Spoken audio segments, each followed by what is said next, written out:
প্রধান উপদেষ্টা প্রফেসর মোহাম্মদ ইউনূস আগামীকাল মঙ্গলবার বিকেল ৫টায় জাতীয় সংসদের দক্ষিণ প্লাজায় জুলাই ঘোষণাপত্র পাঠ করবেন। সোমবার বিকেলে প্রধান উপদেষ্টার প্রেস উইং এক বার্তায় বিষয়টি নিশ্চিত করেছে। বাংলাদেশ টেলিভিশন অনুষ্ঠানটি সরাসরি সম্প্রচার করবে। এর আগে জুলাই ঘোষণাপত্রের খসড়া চূড়ান্ত করে অন্তর্বর্তী সরকার।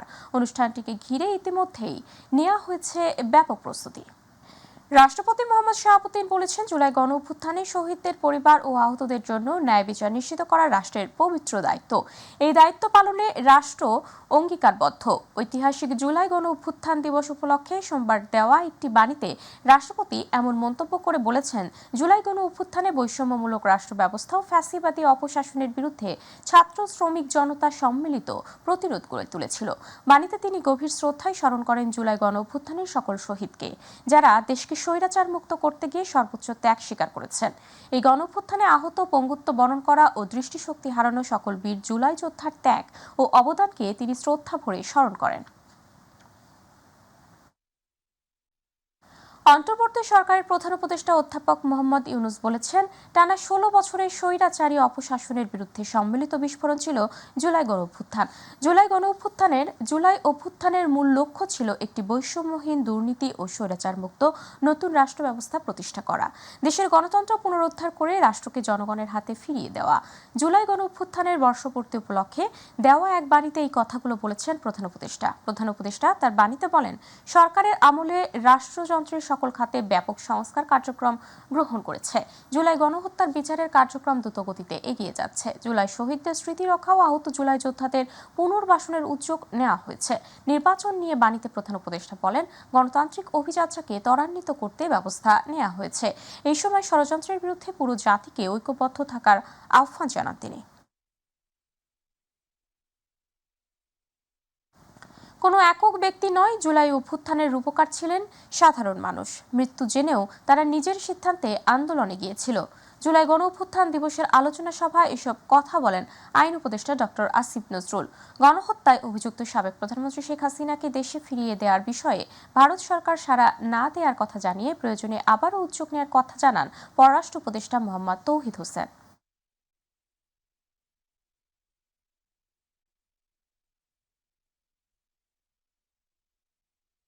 চোর প্রজন্ম তৈরি করতে পেরেছিল, যারা ওনার সমস্ত মিথ্যা বিশ্বাস করত এবং ওই একইভাবে মিথ্যা কথা বলতো। এটা হচ্ছে নির্বাচন। তারপর হচ্ছে আপনার নির্যাতন। উনি এসে বডি শুদ্ধ গায়েব করে দিল এবং বলতো ওনারা তো পাওনাদারের ভয়ে পালিয়েছে বা আপনার কি বউয়ের অত্যাচারে পালিয়েছে। কি পরিমাণ ইসলামি করতে পারে। ইলিয়াস আলীর পরিবারকে, ইলিয়াসকে হত্যা করে তার পরিবারে তার বাচ্চাকে কোলে নিয়ে আদর করে। আমার খালি মনে হয় কি ওনার উপর একটা খুব নিউরোলজিক্যাল, সাইকোলজিক্যাল, ফিজিক্যাল একটা ডিটেইল অনেকগুলো পিএইচডি হওয়া উচিত। একটা মানুষ কিভাবে এটা করতে পারে। প্রতিটি ইস্যুই টেবিলে থাকবে। যেটা 50 বছরে পারা যায়নি, সেটা যে আমরা ছট করে 6 মাসে পারবই এমন কোনো কথা। আমরা এটা প্র্যাগমেটিক ওয়েতেই আগাবো এবং একটা ইস্যু আরেকটা ইস্যুকে আটকে রাখবে, সেটা আমরা কখনো চাই না। 5ই আগস্ট নিয়ে কোনো ধরনের আতঙ্কের কারণ নেই বলে জানিয়েছেন স্বরাষ্ট্র উপদেষ্টা অবসরপ্রাপ্ত লেফটেন্যান্ট জেনারেল জাহাঙ্গীর আলম চৌধুরী। তিনি বলেন, নির্বাচনের সময় আইন শৃঙ্খলা ভালো রাখতে সব ধরনের প্রস্তুতি গ্রহণ করেছে সরকার।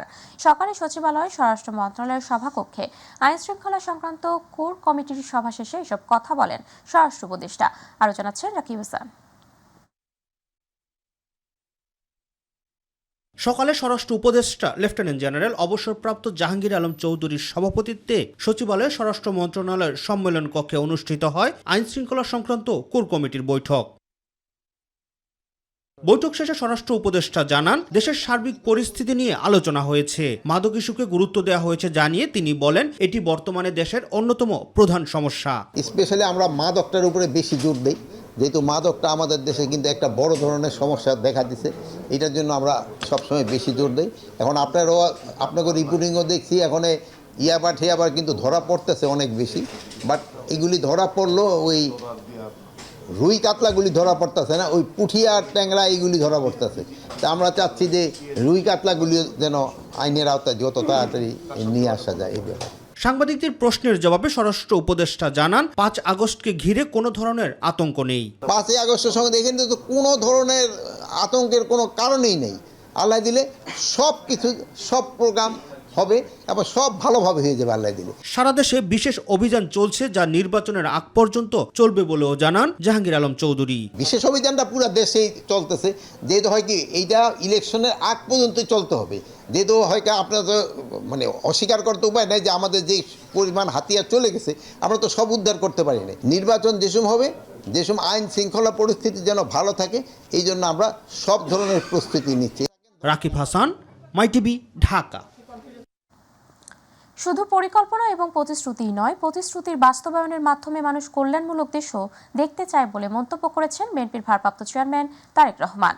জুলাই অভ্যুত্থানের বর্ষপূর্তিতে রাজধানীতে যুব দলের আলোচনা সভায় তিনি এইসব কথা বলেন।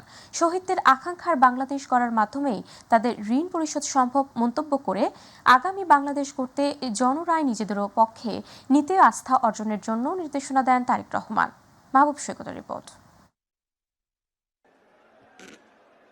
জুলাই অভ্যুত্থানের বর্ষপূর্তি উপলক্ষে ইঞ্জিনিয়ারিং ইনস্টিটিউশনে যুবদলের আলোচনা সভায় যুক্তরাজ্য থেকে ভার্চুয়াল মাধ্যমে অংশ নেন বিএনপির ভারপ্রাপ্ত চেয়ারম্যান। বিগত ১.৫ দশকে ফ্যাসিবাদের বিরুদ্ধে কথা বলতে গিয়ে যারা আত্মত্যাগ করেছেন, তাদের সেই ত্যাগের মূল্য দিতে হলে দেশকে সামনে এগিয়ে নিয়ে যাওয়ার কোনো বিকল্প নেই বলেও মন্তব্য করেন তিনি। যে প্রত্যাশা নিয়ে তারা রাজপথে নেমে এসেছিলেন, সেই প্রত্যাশা বাস্তবায়নের কাজ শুরু করা, সেই প্রত্যাশা বাস্তবায়নের মাধ্যমে তাদেরকে সম্মান জানানোর একটি মাত্র উপায়। আগামীর বাংলাদেশের জন্য নৈতিক এবং মূল্যবোধ সমৃদ্ধ কর্মমুখী শিক্ষা ব্যবস্থা চালুসহ দেশের কল্যাণে নানামুখী পদক্ষেপ নেয়ার কথাও জানান বিএনপির শীর্ষ এই নেতা। শুধুমাত্র শিক্ষা ক্ষেত্রেই নয়, ইনশাল্লাহ জনগণের রায় বিএনপি রাষ্ট্র পরিচালনার দায়িত্ব পেলে আগামী দিন জনগণের জীবনমানের উন্নয়নের লক্ষ্যে নারী পুরুষ সবার জন্য নৈতিক মূল্যবোধ সমৃদ্ধ কর্মমুখী শিক্ষা ব্যবস্থা চালু বিএনপির বিভিন্ন টিম এরই মধ্যে সুনির্দিষ্ট পরিকল্পনা তৈরির কাজ করছে। দেশের মানুষ শুধু পরিকল্পনাই নয়, প্রতিশ্রুতিরও বাস্তবায়ন চায় বলেও মন্তব্য করেন তিনি। এই মুহূর্তে বাংলাদেশের মানুষ কথামালার রাজনীতি আর চাচ্ছে না। জনগণ এখন সুস্থ পরিকল্পনা গ্রহণ এবং প্রতিশ্রুতির বাস্তবায়ন চায়, এবং জনগণের সেই প্রত্যাশা পূরণের লক্ষ্যে বিএনপি জনগণের জীবন মান উন্নয়নের সুনির্দিষ্টভাবে কতগুলো পরিকল্পনা গ্রহণ করছে। যুবদলের প্রত্যেককে জনগণের আস্থা ধরে রাখারও নির্দেশনা দেন তারেক রহমান। জনগণের আস্থা অর্জন করতে পারলে আপনি নেতা, জনগণ প্রত্যাখ্যান করলে আপনি নেতা নন। মাহবুব সৈকত, মাই টিভি, ঢাকা। দেশ নিয়ে একটা ষড়যন্ত্র ও চক্রান্ত চলছে, একটা অস্থিরতা তৈরির চেষ্টা চলছে।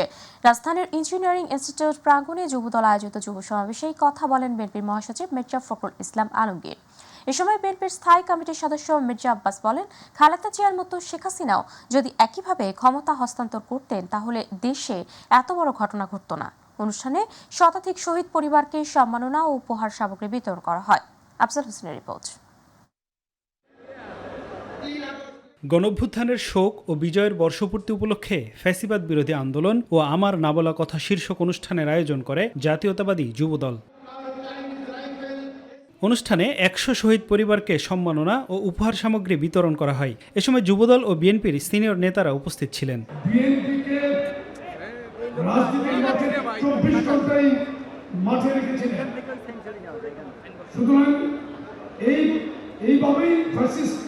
দুর্বল হয়েছে, পরে জুলাই আগস্টে এসে এটা পড়ে গিয়েছে।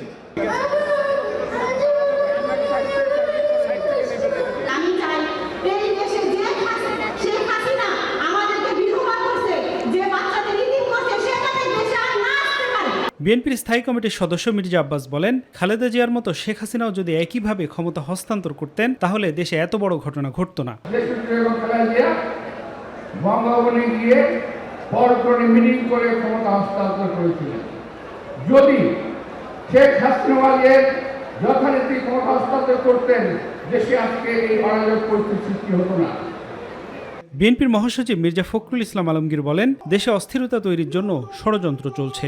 ষড়যন্ত্র চলছে, একটা চক্রান্ত চলছে যে দেশে আবার একটা অস্থিরতা সৃষ্টি করবার, দেশে একটা ষড়যন্ত্র তৈরি করবা যেন বাংলাদেশে গণতান্ত্রিক ট্রানজিশন সঠিক মতো না হয়। অনুষ্ঠানে যোগ দিতে বৃষ্টি উপেক্ষা করেই ইঞ্জিনিয়ারিং ইনস্টিটিউশনে যুবদল নেতাকর্মীদের ঢল নামে। এদিকে রাজধানীতে পৃথক একটি অনুষ্ঠানে বিএনপির স্থায়ী কমিটির সদস্য সালাউদ্দিন আহমেদ বলেন, বিএনপি যে কোনো সময় জুলাই সনদে স্বাক্ষর করতে প্রস্তুত। জুলাই ছাত্রগণ অভ্যুত্থান 2024-এর রাষ্ট্রীয় এবং সাংবিধানিক স্বীকৃতি প্রদান করা হবে। আফজাল হোসেন, মাই টিভি, ঢাকা। বাংলাদেশ জামাতে ইসলামীর নায়েবে আমির ডক্টর সৈয়দ আব্দুল্লাহ মোহাম্মদ তাহের বলেছেন, জুলাই সনদের কোনো ঘোষণা যেন জনগণের বিপক্ষে না যায়। সোমবার একটি সমাবেশে প্রধান উপদেষ্টাকে উদ্দেশ্য করে তিনি আরও বলেন, চাপে পড়ে যেন কোনো বিষয়ে ঘোষণা দেওয়া না হয়। জনগণের আকাঙ্ক্ষার বাইরে কিছু হলে আমরা সেটিকে প্রত্যাখ্যান করব। তিনি স্পষ্টভাবে বলেন, সংস্কার ছাড়া কোনো নির্বাচন গ্রহণযোগ্য হবে না। জনগণের দাবি ও দেশের বৃহত্তর স্বার্থেই একটি নিরপেক্ষ ও অংশগ্রহণমূলক নির্বাচনের পথ তৈরি করতে হবে। তিনি বলেন, সংস্কার, লেভেল প্লেইং ফিল্ড এবং পিআর পদ্ধতিতে নির্বাচন ছাড়া কোনো নির্বাচন এই জাতি মেনে নেবে কিনা তা নিয়ে গুরুতর সন্দেহ রয়েছে। 24শে জুলাই আগস্টের গণ আন্দোলনে শহীদ 114 জনের পরিচয় শনাক্তে তাদের মরদেহ উত্তোলনের নির্দেশ দিয়েছেন আদালত। পুলিশের আবেদনে সোমবার ঢাকার মুখ্য মহানগর হাকিম মোহাম্মদ মোস্তাফিজুর রহমান এই আদেশ দিয়েছেন। বৈষম্য বিরোধী ছাত্র আন্দোলন চলাকালে বিভিন্ন সময়ে ঢাকা মহানগরীতে নানা বয়সের নারী পুরুষ মারা যান। তাদের মধ্যে 114 জনকে অজ্ঞাতনামা হিসেবে মোহাম্মদপুরের রায়ের বাজার কবরস্থানে দাফন করা হয়। ভবিষ্যতে আইনি পদক্ষেপ ও মৃতদেহ শনাক্ত করতে যথাযথ আইনি প্রক্রিয়ার মাধ্যমে কবর হতে মরদেহ উত্তোলন করা প্রয়োজন। বিচারক নথি পর্যালোচনা করে আবেদনটি মঞ্জুর করেন। একজন নির্বাহী ম্যাজিস্ট্রেট নিয়োগ করে প্রয়োজনীয় ব্যবস্থা গ্রহণের জন্য ঢাকার জেলা ম্যাজিস্ট্রেটকে নির্দেশ দেওয়া হয়েছে। পঙ্গু হাসপাতালে নো রিলিজ নো ট্রিটমেন্ট বলেছিলেন সাবেক প্রধানমন্ত্রী শেখ হাসিনা। আন্তর্জাতিক অপরাধ ট্রাইব্যুনালে শেখ হাসিনা সহ 3 আসামির বিরুদ্ধে মানবতা বিরোধী অপরাধের মামলার সাক্ষ্য গ্রহণের দ্বিতীয় দিনে জবানবন্দিতে এসব কথা বলেন আন্দোলনে পা হারানো আব্দুল্লাহ আল ইমরান। এদিন আরও সাক্ষ্য দেন জুলাই আন্দোলনে আহত পারভিন। দুইজনই ন্যায় বিচার প্রার্থনা করেছেন আদালতে। পরবর্তী সাক্ষ্য গ্রহণের জন্য 6 আগস্ট দিন ধার্য করেছেন ট্রাইব্যুনাল। এসএম আরিফের রিপোর্ট। মানবতা বিরোধী অপরাধের মামলায় ক্ষমতাচ্যুত প্রধানমন্ত্রী শেখ হাসিনা, সাবেক স্বরাষ্ট্রমন্ত্রী আসাদুজ্জামান খান কামাল ও পুলিশের সাবেক মহাপরিদর্শক চৌধুরী আব্দুল্লাহ আল মামুনের বিরুদ্ধে সোমবার জবানবন্দি দেন 2 জন সাক্ষী। বিচারপতি গোলাম মুর্তুজা মজুমদারের নেতৃত্বাধীন 3 সদস্যের আন্তর্জাতিক অপরাধ ট্রাইব্যুনাল 1-এ দ্বিতীয় দিনের সাক্ষ্য গ্রহণ অনুষ্ঠিত হয়। মামলায় দ্বিতীয় সাক্ষী হিসেবে এদিন প্রথম সাক্ষ্য দেন আন্দোলনে পা হারানো শিক্ষার্থী আব্দুল্লাহ আল ইমরান। জবানবন্দিতে তিনি জানান, আন্দোলনে আহতরা যেন সঠিক চিকিৎসা না পায় সেজন্য পঙ্গু হাসপাতাল কর্তৃপক্ষকে নো রিলিজ নো ট্রিটমেন্ট বলে নির্দেশ দেন শেখ হাসিনা। হাসপাতালে ভর্তি ছিলেন, ভালো মতো চিকিৎসা হয় নাই। ওনার সামনে বলা হয়েছে যে নো রিলিজ নো ট্রিটমেন্ট। উনি মনে করেছিলেন যে হয়তো চিকিৎসা হবে, কিন্তু পরবর্তী যে অবস্থাগুলো দেখেছেন উনি, তাতে ওনার কাছে মনে হয়েছে যে নো রিলিজ নো ট্রিটমেন্ট অর্থ হচ্ছে যে রিলিজও দেওয়া হবে না, ট্রিটমেন্টও দেওয়া হবে না। এবং ওনার পা পচে গেছে কিন্তু চিকিৎসা দেওয়া হয়নি। ওনাকে বলা হয়েছে সকাল 8টায় অপারেশনে নিয়ে যাওয়া হয়নি। আরও বিভিন্ন অনিয়ম, ক্যাবিন দেওয়া হয়নি, দুর্গন্ধে মানুষ থাকতে পারছিল না, সেইখানে তাদেরকে সহায়তা করার মতো লোক ছিল না। এই ধরনের বিস্তারিত বর্ণনা উনি দিয়েছেন। অপর সাক্ষী চোখ হারানো পারভিন জানান, কর্মক্ষেত্র থেকে ফেরার পথে যাত্রাবাড়িতে আহত একজনকে বাঁচাতে গিয়ে গুলি খান তিনি। পুলিশ তাদের দুজনকে লক্ষ্য করে গুলি করে। এই ঘটনায় দ্রুত সময়ে ন্যায় বিচার প্রত্যাশা করেছেন বলে আদালতকে জানান তিনি। মুমূর্ষ আহত ব্যক্তিকে বাঁচানোর অবস্থায় উনি তাকে উদ্ধার করতে গেছিলেন। তাকে কিভাবে হত্যা করা হয়েছে, তার চোখে কিভাবে গুলি করা হয়েছে তার বর্ণনা দিয়েছে। তার চিকিৎসা করা হয়নি, 5 তারিখের আগে ভালোভাবে সেটার বর্ণনা দিয়েছেন। 5 তারিখের পরে তার চিকিৎসা ভালো হয়েছে সেটা বলেছেন। উনি এই ঘটনার জন্য যারা দায়ী তাদের নাম বলেছেন, একজনের নাম বলেছেন এবং তার বিচার চেয়েছেন। এই মামলায় পরবর্তী সাক্ষ্য গ্রহণের জন্য 6 আগস্ট দিন ধার্য করেছেন ট্রাইব্যুনাল। এসএম আরিফ, মাই টিভি, ঢাকা। জনপ্রিয় স্যাটেলাইট টেলিভিশন চ্যানেল মাই টিভির নাম ব্যবহার করে চাঁদাবাজি এবং প্রতারণার অভিযোগে ঢাকার কেরানীগঞ্জে সাইফুল ইসলাম নামে এক প্রতারককে আটক করে পুলিশে দিয়েছে স্থানীয় জনতা। জানা গেছে, কথিত সাংবাদিক সাইফুল 1 মাস আগে কেরানীগঞ্জের BRS agro food and consumers লিমিটেডে ভয়ভীতি দেখিয়ে প্রথমে 15,000 এবং পরে 10,000 টাকা নেয়। পরবর্তীতে লাগাতার নিউজ করার ভয় দেখিয়ে প্রতি মাসে 10,000 টাকা দাবি করে। মাসিক সেই টাকা নিতে ভুয়া সাংবাদিক সাইফুল সোমবার দুপুরে দক্ষিণ কেরানীগঞ্জের ইকুরিয়া বাজারে এলে ভুক্তভোগী কোম্পানির সিও মাহফুজ রহমান এবং স্থানীয় জনতা ও মাই টিভির একটি প্রতিনিধি দল তাকে হাতে নাতে আটক করে পুলিশে দেয়। তার বিরুদ্ধে দক্ষিণ কেরানীগঞ্জ মডেল থানায় একটি মামলা রয়েছে। আটককৃত ভুয়া সাংবাদিক সাইফুল ইসলাম দক্ষিণ কেরানীগঞ্জ থানা এলাকার নতুন বক্তারচর এলাকার বাসিন্দা বলে জানা গেছে।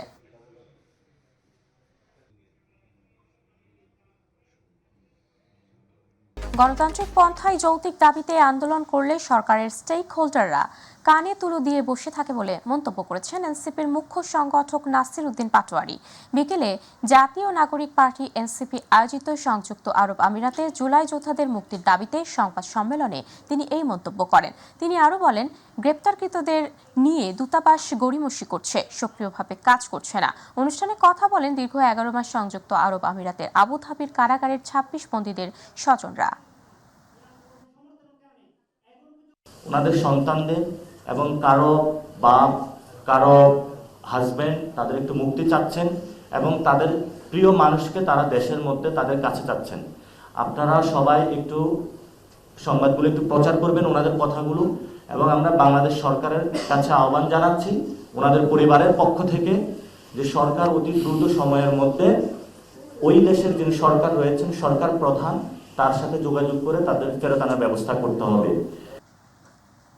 সরকারি 7 কলেজকে সায়েন্স, আর্টস ও humanities, business, law and justice এই 4টি ভাগে বিভক্ত করে পাঠদান ও গবেষণা কার্যক্রম পরিচালনা করা হবে বলে জানিয়েছেন শিক্ষা মন্ত্রণালয়। সকালে সচিবালয়ে আয়োজিত সংবাদ সম্মেলনে মন্ত্রণালয়ের ভারপ্রাপ্ত সচিব মুজিবুর রহমান জানান, স্কুল অব সায়েন্সের জন্য ঢাকা কলেজ, ইডেন মহিলা কলেজ এবং বেগম বদরুন্নেসা সরকারি মহিলা কলেজকে নির্ধারণ করা হয়েছে। স্কুল অব আর্টস অ্যান্ড হিউম্যানিটিজের জন্য সরকারি বাংলা কলেজ, স্কুল অব বিজনেসের জন্য সরকারি Titumir college, school of law and জাস্টিসের জন্য কবি নজরুল সরকারি কলেজ ও সরকারি শহীদ সোহরাওয়ার্দী কলেজকে নির্ধারণ করা হয়েছে বলেও জানান শিক্ষা সচিব। নতুন ধরনের এই বিশ্ববিদ্যালয়ে 40% ক্লাস হবে অনলাইনে আর 60% ক্লাস হবে সশরীরে। তবে সব পরীক্ষা সশরীরে অনুষ্ঠিত হবে বলেও জানান ভারপ্রাপ্ত শিক্ষা সচিব মুজিবুর রহমান। বিরাজমান বাস্তবতা এবং সীমাবদ্ধতাকে বিবেচনায় নিয়ে নতুন ধরনের কাঠামো প্রস্তাব করা হয়েছে। স্কুলগুলির পরিচয় হবে কলেজ ভিত্তিক।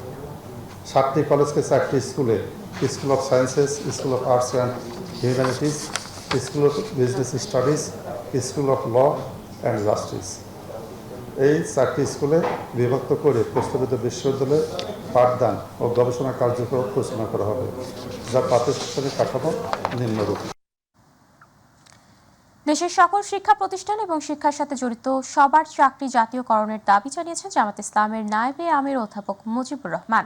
সচিবালয়ে শিক্ষা উপদেষ্টা CR আবরারের সাথে বৈঠক শেষে সাংবাদিকদের তিনি এই কথা জানান। এছাড়া বিগত ফ্যাসিস্ট সরকারের সময় শিক্ষা ব্যবস্থা শেষ হয়ে গিয়েছিল বলে মন্তব্য করেন তিনি।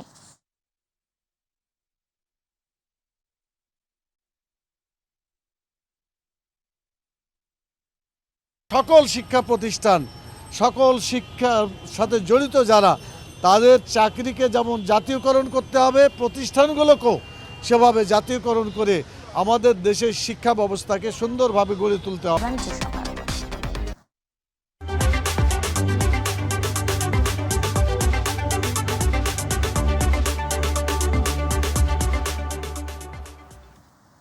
বাংলাদেশের ফুটবলের পোস্টার বয় জামাল ভুঁইয়া এবার যুক্ত হলেন আন্তর্জাতিক মানের ব্র্যান্ডের সঙ্গে। সার্ফ এক্সেল বাংলাদেশ তাদের নতুন ব্র্যান্ড অ্যাম্বাসেডর হিসেবে স্বাগত জানিয়েছে জাতীয় দলের এই সাবেক অধিনায়ককে। বিশ্বমঞ্চে যেখানে ব্রাজিলিয়ান সুপারস্টার ভিনিসিয়াস জুনিয়র ও ইংল্যান্ডের বুকায়ো সাকার মতো তারকারা সার্ফ এক্সেলের প্রতিনিধিত্ব করছেন, সেখানে এবার বাংলাদেশের প্রতিনিধিত্ব করবেন জামাল, যা নিঃসন্দেহে বাংলাদেশের ফুটবল ও তরুণ প্রজন্মের জন্যও এক অনুপ্রেরণা। গত 3 দশকের বেশি সময় ধরে সার্ফ এক্সেল বিশ্বাস করে এসেছে দাগ থেকে দারুণ কিছু, কারণ শিশুরা খেলাধুলার মধ্যে দিয়ে শেখে, বেড়ে ওঠে, আর সেই পথে জামা কাপড়ে ময়লা লাগাটা স্বাভাবিক ও জরুরি। জামাল ভুঁইয়ার ফুটবল জীবনের প্রতিটি ধাপ সংগ্রাম, পরিশ্রম আর অদম্য ইচ্ছাশক্তি এই প্লে অন দর্শনেরই বাস্তব রূপ। এবার একসঙ্গে কাজ করবে সার্ফ এক্সেল ও জামাল ভুঁইয়া। বাংলাদেশের শিশুদের জন্য এক অনুপ্রেরণার বার্তা নিয়ে খেলতে হবে, শিখতে হবে, এগিয়ে যেতে হবে, থেমে থাকা যাবে না। এবারে প্রবাস সংবাদ।